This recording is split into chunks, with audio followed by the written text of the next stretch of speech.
Bismillahirrahmanirrahim. Assalamualaikum warahmatullahi wabarakatuh. Alhamdulillahilladzi hadana lihada wa ma kunna linahtadiha laula an hadanallah.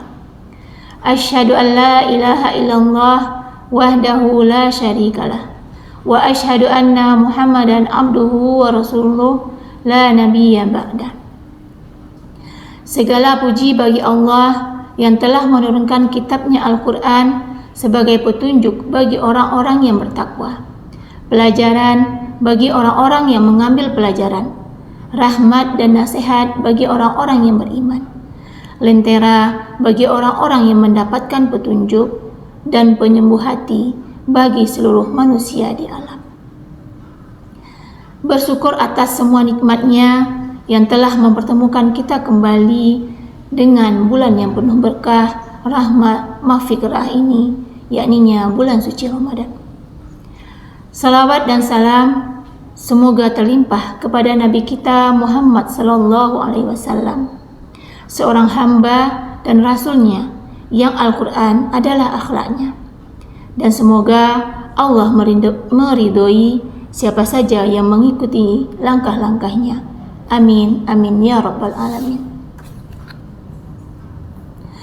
Bulan Ramadan merupakan prime time.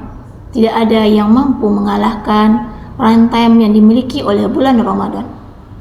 Oleh karenanya, ketika kita mengimani bulan Ramadan sebagai prime time terbaik, maka tidak salah pula kita menjadikan Ramadan sebagai prime time amalan terbaik kita. Salah satu amalan yang dapat kita lakukan di bulan Ramadan adalah membaca Al-Quran. Banyak kisah dari para ulama yang menghatamkan Al-Qurannya berkali-kali di bulan Ramadan ini. Seperti Imam Syafi'i yang menghatamkan 60 kali Al-Quran selama bulan Ramadan.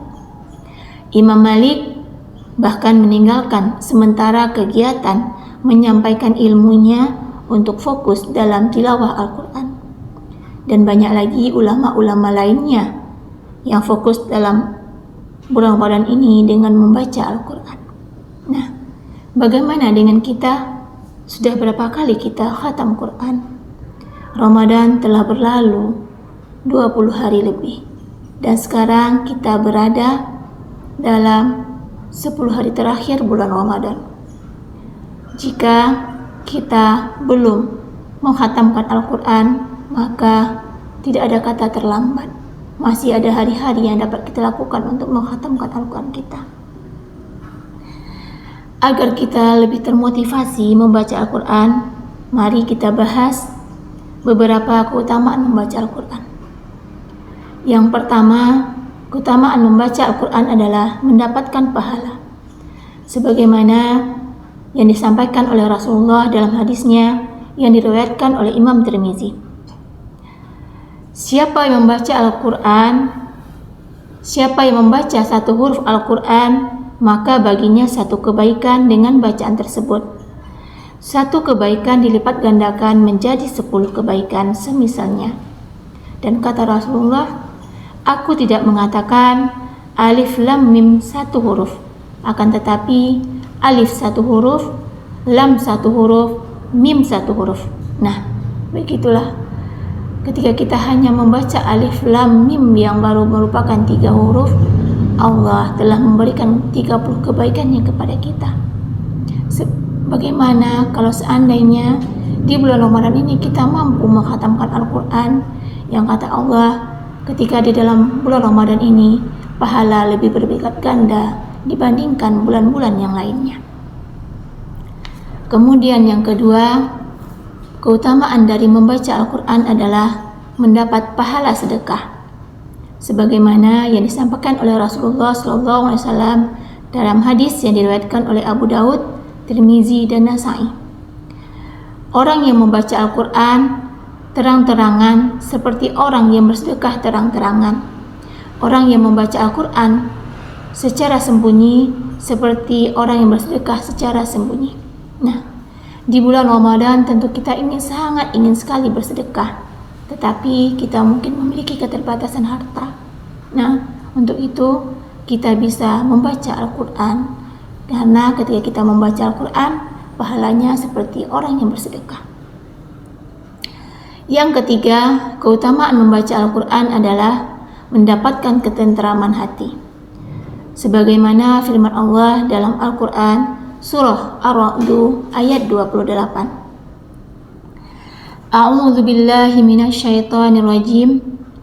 Alladzina amanu wa tatma'innu qulubuhum bi dzikrillah. Ala bi dzikrillah tatma'innul qulub. Artinya, yaitu orang-orang yang beriman dan hati mereka menjadi tentram dengan mengingat Allah. Ingatlah, hanya dengan mengingat Allah lah hati menjadi tentram. Nah, salah satu bentuk zikir utama mengingat Allah yaitu adalah dengan membaca Al-Quran, karena Al-Quran adalah wahyu yang disampaikan Allah kepada Nabi kita Muhammad sallallahu alaihi wasallam. Kemudian yang keempat, keutamaan membaca Al-Quran adalah mendapatkan rahmat dari Allah. Sebagaimana Allah sampaikan dalam Al-Quran surah Al-Isra ayat 82. A'udzu billahi minasyaitonir rajim. Wa nunazzilu minal Qur'ani ma huwa syifaa'un wa rahmatul lil mu'minin. Dan kami turunkan dari Al-Quran suatu yang menjadi penawar dan rahmat bagi orang-orang yang beriman. Tiada yang tidak kita harapkan di muka bumi ini selain rahmat dari Allah. Kemudian yang kelima, keutamaan membaca Al-Quran adalah kita akan menjadi ahlullah, yaitu keluarga Allah Subhanahu wa taala, sebagaimana sabda Rasulullah yang diriwayatkan oleh Imam Ahmad dan Ibnu Majah. Sesungguhnya Allah Subhanahu wa taala mempunyai keluarga dari kalangan manusia. Beliau sallallahu alaihi wasallam ditanya, "Siapa mereka ya wahai Rasulullah?" Rasulullah sallallahu alaihi wasallam menjawab, "Mereka adalah ahlul Quran." Mereka adalah keluarga Allah Subhanahu wa taala dan orang-orang khususnya. Nah, tentu kita sangat bangga ketika kita dianggap sebagai keluarganya Allah Subhanahu wa taala. Kemudian yang keenam, keutamaan yang kita dapatkan ketika kita membaca Al-Quran adalah mendapat cahaya Al-Quran di akhirat kelak. Sebagaimana hadis Rasulullah yang disampaikan oleh Ibnu Hibban. Hendaklah engkau membaca Al-Quran, karena sesungguhnya Al-Quran itu cahaya bagimu di muka bumi dan bekal yang disimpan di langit. Kemudian juga dalam hadis yang diriwayatkan oleh Bukhari, barang siapa yang mendengarkan dengan sungguh-sungguh ayat dari Al-Quran, dituliskan baginya kebaikan yang berlipat ganda. Dan barang siapa yang membaca Al-Quran, baginya cahaya pada hari kiamat kelak. Kemudian yang ketujuh, keutamaan membaca Al-Quran adalah mendapat syafaat Al-Quran di akhirat kelak. Sebagaimana hadis yang diriwayatkan oleh Muslim, bacalah Al-Quran karena ia akan datang pada hari kiamat sebagai pemberi syafaat kepada para ahlinya. Nah, kita tahu bagaimana kondisi akhirat kelak. Tidak ada yang mampu menolong kita, ibu, bapak kita, saudara kita, anak-anak kita. Nah, bacaan Al-Quran kitalah yang akan memberikan syafaatnya kepada kita kelak. Kemudian selanjutnya, keutamaan membaca Al-Quran adalah salah satu merupakan bentuk bakti kita kepada orang tua kita. Sangat besar jasa orang tua kepada kita. Mungkin tidak mampu kita membalasnya di muka bumi ini. Maka Rasulullah SAW menyampaikan dalam sebuah hadisnya, salah satu cara berbakti kita kepada orang tua kita adalah dengan membaca Al-Quran. Sebagaimana hadisnya yang diriwayatkan oleh Al-Hakim, siapa yang membaca Al-Quran, mempelajarinya dan mengamalkannya, maka dipakaikan kepada kedua orang tuanya pada hari kiamat mahkota dari cahaya dan sinarnya bagaikan sinar matahari, dan dikenakan kepada keduanya dua perhiasan yang nilainya tidak tertandingi oleh dunia.